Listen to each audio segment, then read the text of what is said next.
तो कभी बैठ के ये सोचा है कि जो चीज़ हमारे सामने है उसका नाम वही क्यों है? मतलब जैसे कि लैपटॉप को लैपटॉप सिर्फ इसलिए कहते हैं क्योंकि वो लैप यानी हमारे गोदी में फिट होता है। और ये डेस्कटॉप का क्या चक्कर है?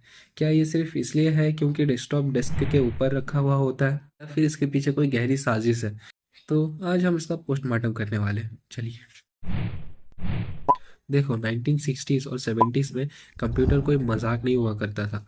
एक एक कंप्यूटर पूरे कमरे के बराबर हुआ करता था। इन्हें कहते थे मेन फ्रेम्स। मेन फ्रेम्स को चलाने के लिए पूरी की पूरी टीम और एसी की ज़रूरत पड़ती थी। फिर आई टेक्नोलॉजी की क्रांति। कंप्यूटर्स छोटे होते गए और एक दिन इतने छोटे हुए कि वो एक ऑफिस टेबल या डेस्क के ऊपर रखा जा सकता था। बस उसी दिन से पड़ गया डेस्कटॉप कंप्यूटर। लेकिन रुको, सिर्फ हार्डवेयर की वजह से इसका नाम नहीं पड़ा। असली मज़ा तो सॉफ्टवेयर में है। जब विंडोज़ और एप्पल ने सिस्टम बनाया तो उन्होंने सोचा कि कंप्यूटर को और आसान कैसे बनाया जाए। तो उन्होंने डेस्कटॉप मेटाफोर का यूज़ किया।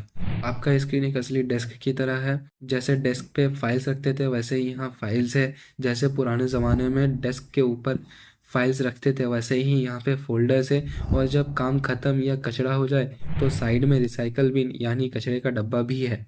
मतलब आपका कंप्यूटर स्क्रीन एक्चुअली एक डिजिटल ऑफिस का टेबल है जहाँ पे आप अपना रहता, मेरा मतलब आप अपना काम फैलाते हैं। अब आप लोग बोलोगे लैपटॉप को भी तो डेस्क पर रख सकते हैं ना? बिल्कुल, लेकिन डेस्कटॉप एक फिक्स्ड एसेट है जिसको शिफ्ट करना मतलब वर्कआउट करना है। मॉनिटर अलग, सीपीयू का डब्बा अलग, केबल्स वायर का जाल अलग। इसलिए ये हमेशा डेस्कटॉप ही रहेगा। और लैपटॉप तो बेचारा मल्टीटास्कर है, कभी बेड पे, कभी टेबल पे, तो कभी दोस्त की उधारी पे। तो अगली बार जब अपना पीसी ऑन करो तो ये याद रखना कि आप डेस्क नहीं, आप एक ऐसे डेस्क पर बैठे हो जो दुनिया भर की इंफॉर्मेशन आपके फिंगर टिप्स पे ला के रखती है।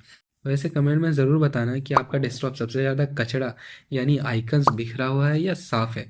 और अगर नहीं है तो वो जो सब्सक्राइब बटन दिख रहा है ना नीचे, उसको लेके अपना डेस्कटॉप पूरा साफ कर लेना। और मैं मिलूंगा आपसे अगले वीडियो में।